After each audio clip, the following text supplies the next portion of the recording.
São 3, 2, 1, no ar. Olá, mais uma vez aqui estamos com o nosso programa Alinhando os Ponteiros. Isto mesmo, queremos estar alinhados com a vontade de Deus. Queremos estar bem ajustados com a sua vontade.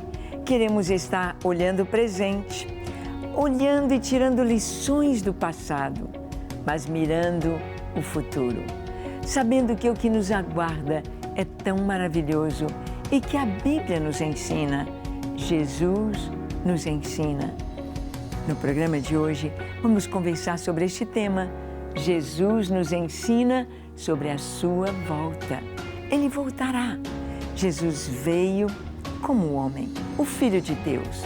Deus se encarnou, se tornou homem, viveu entre nós. Foi morto ali na cruz do Calvário, sepultado num sepulcro novo cavado na rocha.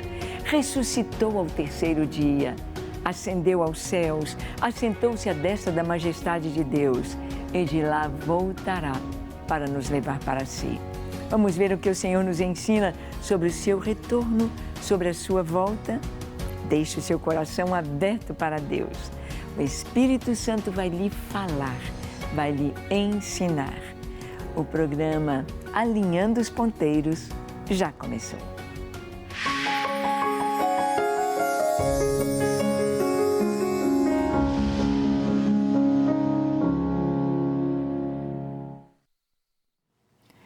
Bem, a palavra de Deus nos mostra tanto o passado mais remoto. Antes, quando nada ainda existia, a palavra já nos diz, no princípio era o Verbo estava com Deus e o Verbo era Deus. Ele estava no princípio com Deus, todas as coisas foram feitas por intermédio dele e sem ele, nada do que foi feito se fez. Este Verbo é Jesus. Antes da criação do mundo, Jesus já existia, como nos diz o próprio João Batista, como a Escritura nos afirma que ele seria chamado Pai da Eternidade. Deus forte, o menino que nasceu, o filho que foi dado a Israel, cujo principado, cuja autoridade e poder está sobre os seus ombros. Jesus veio. Jesus deu a sua vida ali na cruz do Calvário e Jesus voltará. E Jesus ensinou sobre a sua vinda. Ele nos deu sinais. Ele não falou o dia, a hora, mas ele deu os sinais da sua vinda. Vamos ver. Em Mateus capítulo 24, de 1 a 3, no sermão profético, Jesus fala da destruição do templo. Olha o que a Bíblia diz. Tendo Jesus saído do templo, ia se retirando, quando se aproximaram dele os seus discípulos para lhe mostrar as construções do templo. Ele, porém, lhes disse, não vedes tudo isto? Em verdade vos digo que não ficará aqui pedra sobre pedra que não seja derribada. No Monte das Oliveiras, achava-se Jesus assentado, quando se aproximaram dele os discípulos em particular e lhe pediram, dize-nos, quando sucederão estas coisas e que sinal haverá da tua vinda e da consumação do século? Bem, Jesus está saindo do templo e o templo era muito bonito. Herodes gastou 46 anos para ampliar o templo e colocá-lo de uma maneira magnífica. Herodes trouxe de longe mármore lá da Itália. Ele queria impressionar os romanos e ele queria também estar fazendo uma média com os judeus. Por isso ele gastou aquele tempo, fez as colunas, naquelas colunas todas com arremate em cima de florões, de capitéis tão maravilhosos, tão esplendorosos. E os discípulos, quando Jesus ia saindo, eles disseram, mestre, olha que coisa linda, Olha essas colunas, olha, Senhor, esse templo, que coisa tão linda, tão maravilhosa. E Jesus disse, estão vendo? Tudo isso aqui, vou falar uma coisa para vocês, não vai ficar pedra sobre pedra que não seja derribada. Uau! Aquele templo tão bem feito, aquelas colunas, aquelas pedras, aquela construção tão exuberante, tão forte, como assim não vai ficar pedra sobre pedra? E nós vamos ver que realmente a profecia de Jesus se cumpre cerca de 40 anos depois da morte de Jesus. No ano 72 da nossa era, Jerusalém foi invadida pelo general Tito e foi completamente destruída. Completamente destruída. Não ficou pedra sobre pedra. Existem muitas explicações sobre isto. E uma delas, eles dizendo sobre a busca do ouro, porque todo o templo ali, dentro, no teto, no piso, as paredes, tudo em ouro.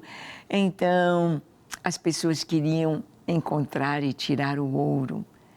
E não bastou o fogo, e eles então iam separando as pedras com ouro derretido entre as pedras. Porque a madeira queimava, mas o ouro, o fogo não destruía o ouro. Então, não ficou pedra sobre pedra. Foi derrubado pelos romanos e também pelo fogo, pela violência da guerra. Cumpriu-se. Bem, se a profecia de Jesus se cumpriu, nós vamos saber que todas as outras profecias dele hão de se cumprir sobre a sua vinda. Os discípulos perguntaram, Mestre, quais são os sinais da sua vinda e da consumação dos séculos? Bem, é importante sabermos que aqui estão duas perguntas. São duas ocasiões. Que sinais haverá da tua vinda? A vinda de Jesus é uma conotação de quando ele virá para reinar. Ele virá pessoalmente reinar sobre Israel, fazer de Jerusalém a capital dos povos. Ele virá para reinar aqui. É o período chamado período do milênio, quando durante 1000 anos Satanás ficará preso e as pessoas estarão livres para o reinado de Cristo. Um reinado de justiça, um reinado de acertar, de arrumar todo este planeta, um reinado com o próprio Senhor aqui. E nós estaremos com Cristo, nós estaremos reinando com Ele. Mas isto é uma coisa, a vinda de Jesus, agora a consumação do século, ou seja, o fim do mundo, quando tudo vai terminar, quando teremos um novo céu e uma nova terra. É uma segunda pergunta, não se refere à mesma coisa. A vinda de Jesus é um tempo, a consumação dos séculos é outro tempo. Então vamos ver o que Jesus vai responder. No versículo 4 ao 6 de Mateus 24, Jesus disse, e ele lhes respondeu, vede que ninguém vos engane, porque muitos virão em meu nome dizendo, eu sou o Cristo, e enganarão a muitos. E certamente ouvireis falar de guerras, rumores de guerra. Vede, não vos assusteis, porque é necessário assim acontecer, mas ainda não é o fim. Jesus está falando sobre os sinais. E um dos sinais que ele diz, vai ter gente que vai dizer que é o Cristo.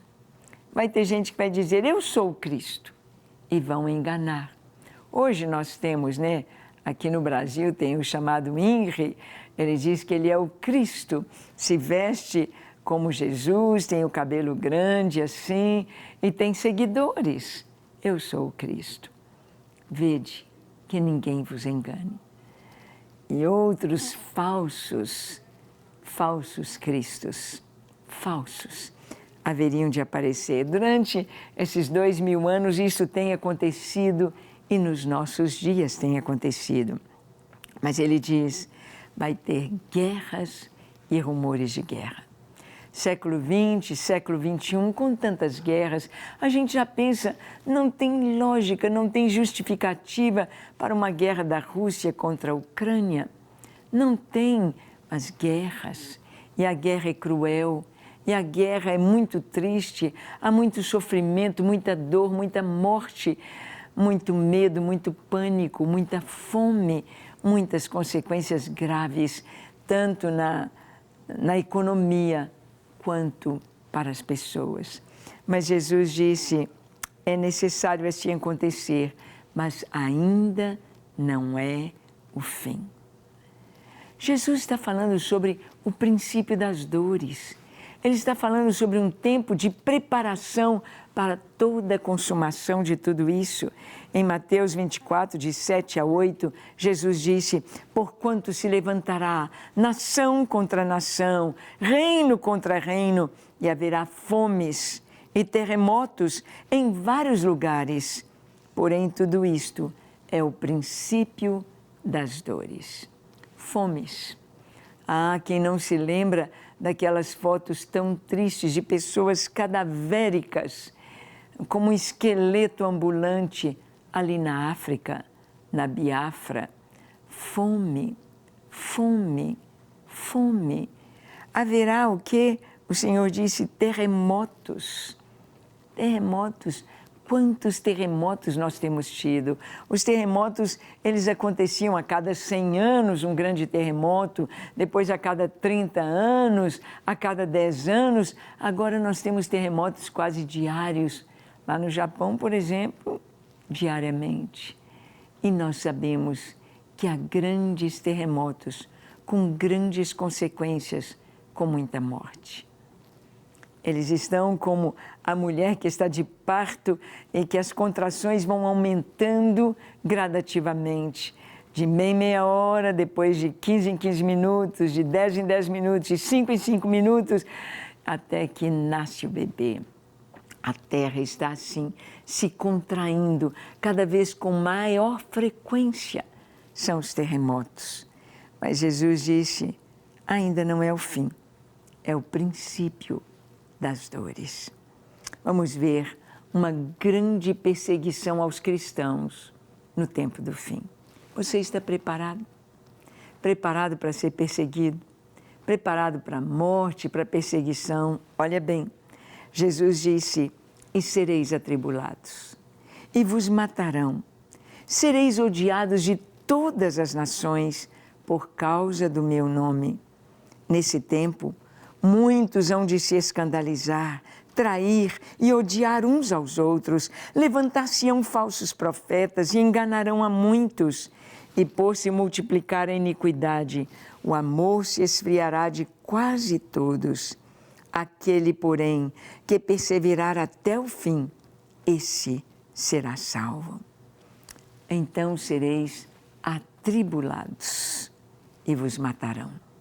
Nesses 2000 anos, desde que a igreja surgiu no planeta, surgiu nas nações, se espalhou pelas nações da terra, se espalhou pelos continentes afora, tem havido morte de cristãos, martírio de cristãos.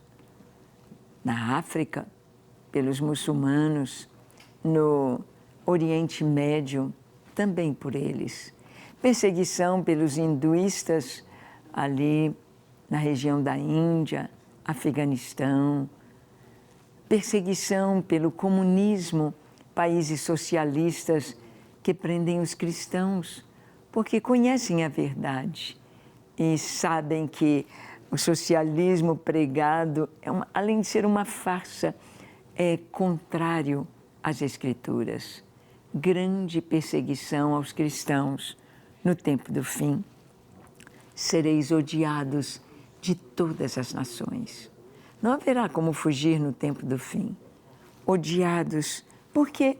Porque só de olhar para o cristão não está falando nada, mas ao se posicionar como um homem ou uma mulher de Deus, um homem e uma mulher da Bíblia, então o pecado já está aqui sendo revelado. É como se a gente fosse um espelho.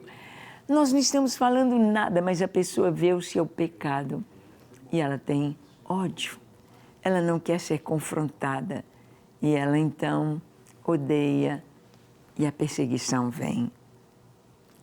O Senhor diz que nesse tempo muitos vão se escandalizar. Ah, não aguento ser cristão. Ah, eu não posso. Vão trair e odiar uns aos outros. Vai chegar este tempo de perseguição em que os pais vão entregar os filhos vão entregar os pais, os irmãos vão entregar uns aos outros. E a gente sabe que essa questão de dedurar, de acusar, é algo muito sério em tempos de guerra. Nesse tempo, levantar-se-ão muitos falsos profetas, pessoas que estarão anunciando coisas totalmente contrárias à palavra de Deus. Por isso o Senhor diz, vede que ninguém vos engane. Como é que eu posso não ser enganado? Se eu conheço a verdade, se eu conheço a palavra. Se eu não conheço uma nota verdadeira, eu vou ser levado pela nota falsa. Mas se eu sei o que a verdadeira tem e que a falsa não tem, ninguém vai me enganar. Então isso é tão importante. Nesse tempo, muitos vão se escandalizar e por se multiplicar a iniquidade, o amor se esfriará de quase todos. Nós temos visto aí nos próprios jogos digitais, nos filmes, nos brinquedos, as crianças, os adolescentes, os jovens sendo desensibilizados para a violência, para a morte, para a perseguição, para a maldade. Grande perseguição. Sereis odiados por todas as nações. Mas Jesus fala da pregação do Evangelho. Ele diz, e este Evangelho do Reino será pregado por todo mundo para testemunho a todas as nações. E então virá o fim. Ou seja, o fim está determinado por Deus em um tempo especial depois que a palavra foi semeada, depois que a oportunidade foi dada para todos. Hoje vivemos um tempo em que a mídia, a tecnologia tem nos ajudado a lançar a semente em terrenos onde nem podemos imaginar. Por exemplo, este próprio programa aqui através da Rede Super é uma semente. São sementes lançadas que nós não podemos imaginar onde podem chegar. Em outras nações, em celulares, em aparelhos, em lugares proibidos. Deus pode levar essa palavra, Deus pode levar esta semente de uma forma tão maravilhosa. E o Evangelho há de ser pregado a todas as nações. E então virá o fim. Depois de testemunhar a todas as nações, todos os povos hão de ouvir o Evangelho. Quem vai pregar? Você. Nós vamos levar esta semente, vamos levar o Evangelho a toda criatura. Jesus também fala sobre a sua vinda e os sinais da sua vinda. Ali ele deu um quadro do fim, agora ele vai falar da vinda dele. Mateus 24, 29 a 31 nos diz, logo em seguida a tribulação daqueles dias, o sol escurecerá, a lua não dará sua claridade, as estrelas cairão do firmamento e os poderes dos céus serão abalados. Então aparecerá no céu o sinal do Filho do Homem. Todos os povos da terra se lamentarão e verão o Filho do Homem vindo sobre as nuvens do céu, com poder e muita glória. E ele enviará os seus anjos com grande clangor de trombeta, os quais reunirão seus escolhidos dos quatro ventos da terra, de uma a outra extremidade dos céus. Ah, que coisa mais linda a nossa esperança! O Senhor diz que logo depois daquela tribulação, daquela perseguição, Ele diz que o sol escurecerá, a lua não dará sua claridade e as estrelas cairão do firmamento. Haverá algo no cosmos, algo no universo, algo nos céus. Sabemos que o universo está em expansão, sabemos que as coisas estão caminhando para uma desorganização, sabemos que Deus não é pego de surpresa. Oh, e agora eu tenho de criar tudo de novo? Não, Ele planejou. Ele planejou, Ele colocou as leis da física, as leis da termodinâmica, Ele estabeleceu. E aqui, depois dessa tribulação, depois desse mover celestial aqui, em que o sol escurecerá, aparecerá no céu o sinal do Filho do Homem. Todos os povos verão. Como o relâmpago sai do Oriente e se mostra no Ocidente, assim há de ser a vinda de Jesus. Ele vai enviar os seus anjos com som de trombeta, de chofar. Hoje nós já nos familiarizamos com este som. É este som que vamos ouvir. E os anjos do Senhor vão recolher os filhos de Deus. Vão recolher no que nós chamamos do arrebatamento da igreja. Jesus conta a parábola da figueira, versículo 32 e 33 de Mateus 24. Aprendei, pois, a parábola da figueira. Quando já os seus ramos se renovam e as folhas brotam, sabeis que está próximo o verão. Assim também vós, quando virdes todas estas coisas, sabei que está próximo às portas. Será que nós estamos vendo estes sinais? Guerras, rumores de guerra, terremotos, pestes, fomes, falsos cristos. Nós estamos vendo tudo isso? Sim, claro que sim. E ele diz, sabeis que está perto às portas, quando a figueira der os seus figuinhos. Quando os ramos da figueira se renovam. A figueira na Bíblia simboliza Israel. É Israel. Israel já surgiu no cenário mundial depois de 2000 anos de dispersão. 2000 anos de diáspora. Agora, em 1948, século passado, Israel desponta. Já 74 anos que Israel aí está, como prova viva de que a palavra de Deus se cumpre, prova viva de que a Bíblia é a verdade. O impossível aconteceu. Um povo disperso entre todas as nações do mundo, um povo humilhado, um povo que o mundo, ou a Europa, ou a Alemanha, ou Hitler tentou destruir e acabar com este povo. Não foi possível. Este povo renasce, este povo aí está para cumprir o propósito. E surge ali no seu país, ali, Eretz Israel, o Estado de Israel. É a figueira que brota, é a figueira cujos ramos se renovam e sabemos que o verão está próximo. A vinda do Senhor está próxima. Vamos ler do verso 33 ao 39 o que está escrito. Diz assim, assim também vós, quando virdes todas estas coisas, sabei que está próximo às portas. Em verdade vos digo que não passará esta geração sem que tudo isto aconteça. Passará o céu e a terra, porém as minhas palavras não passarão. Mas a respeito daquele dia e hora, ninguém sabe, nem os anjos do céu, nem o Filho, senão o Pai. Pois assim como foi nos dias de Noé, também será a vinda do Filho do Homem. Porquanto assim como nos dias anteriores ao dilúvio, comiam, bebiam, casavam e davam-se em casamento, até o dia em que Noé entrou na arca, e não o perceberam, senão quando veio o dilúvio e os levou a todos. Assim será também a vinda do Filho do Homem. Bem, aqui Jesus está trazendo palavras tão fortes. Ele está dizendo que a geração que veria os sinais era a última geração. Nós temos visto todos estes sinais acontecendo de uma maneira e numa sequência tão clara dos sinais aqui de Mateus 24. Ele diz: passará os céus e a terra, mas as minhas palavras não passarão.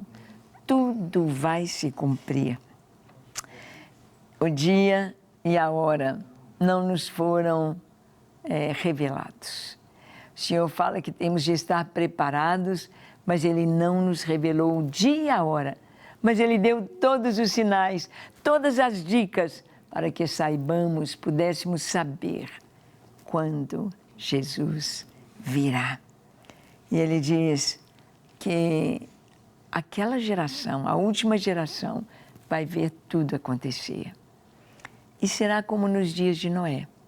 As pessoas não estavam apercebidas, casando, dando-se em casamento, comprando, vendendo, a vida normal, a vida caminhando, mas uma vida em Sodoma e Gomorra de muita imoralidade, de muita perversão, de muita abominação tão grande que Deus destruiu as cidades com fogo. Jesus vai dizer que na sua volta o mundo estará como no tempo de Noé. E no tempo de Noé havia violência, maldade e tudo foi destruído pelo dilúvio. Eles não estavam esperando e veio tudo de repente. Assim será na vinda do Filho do Homem. A vinda de Jesus será repentina, quando vai acontecer o arrebatamento, antecedendo a vinda de Jesus. No verso 40 ao 44 nós lemos: estarão 2 no campo, um será tomado e deixado o outro. 2 estarão trabalhando no moinho, uma será tomada e deixada a outra. Portanto, vigiai, porque não sabeis em que dia vem o vosso Senhor. Mas considerai isto: se o pai de família soubesse a que hora viria o ladrão, vigiaria e não deixaria que fosse arrombada a sua casa. Por isso, ficai vós também apercebidos, porque a hora em que não cuidais, o Filho do Homem virá. A vinda de Jesus será repentina. As pessoas não estarão se apercebendo, não estarão preparadas para isto. O Senhor diz que eu e você precisamos estar prontos, vendo os sinais, buscando santificação. Hoje, mais do que nunca, eu e você precisamos nos santificar, preparar a nossa vida para esse encontro glorioso com o Senhor Jesus. A vinda de Jesus será repentina, mas estaremos preparados. Vamos orar? Feche os seus olhos, curve a sua fronte, consagre agora a sua vida ao Senhor.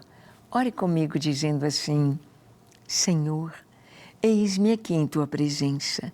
Eu abro o meu coração. Jesus, põe em ordem a minha vida. Lava-me, limpa-me, transforma-me, encha-me com Teu Espírito Santo. Capacita-me para fazer a Tua vontade e apenas a Tua vontade. Eu me entrego a Ti, me santifico. Encha-me com o Teu Espírito Santo e que eu possa ser uma bênção, uma luz a guiar outros em Teus caminhos. Toma minha vida, minha família, tudo que eu tenho, tudo que eu sou, dedico a Ti, consagro a Ti, recebe-me, em nome de Jesus. Amém, amém e amém. Graças a Deus. É isso aí. Nós oramos, nós cremos, nós buscamos e vamos nos preparar em santidade para a vinda do Senhor. Amém? Deus te abençoe ricamente e até o nosso próximo encontro, quando aqui estaremos compartilhando com você a Palavra de Deus, alinhando os ponteiros da nossa vida na presença do Senhor. Deus te abençoe.